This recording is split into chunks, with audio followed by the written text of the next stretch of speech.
દ્વારકા જિલ્લાના આરોગ્ય વિભાગ દ્વારા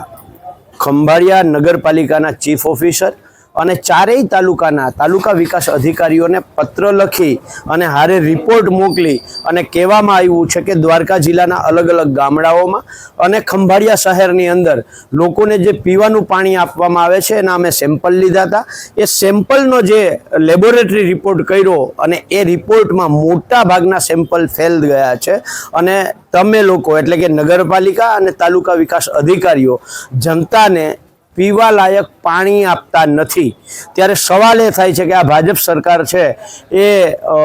રોડમાં ભ્રષ્ટાચાર કરે, બિલ્ડિંગમાં ભ્રષ્ટાચાર કરે, પાણીનો ટાંકો બને, ઉદ્ઘાટન થાય એની પહેલાં પડી જાય, પણ લોકોને શુદ્ધ પાણી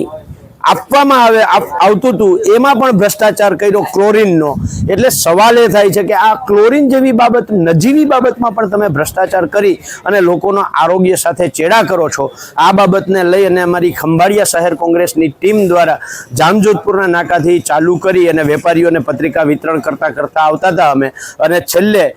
ખંભાળિયા પ્રાંત અધિકારી શ્રી અને નગરપાલિકાના વહીવટદાર શ્રીને એક લેખિત રજૂઆત કરી અને માંગ કરી છે કે લોકોનો જે મૂળભૂત અધિકાર છે પીવાનું શુદ્ધ પાણી એ તાત્કાલિક આપવામાં આવે અને જે લોકો ભ્રષ્ટાચારી છે એમની સામે તપાસ કરી અને પગલાં લેવામાં આવે।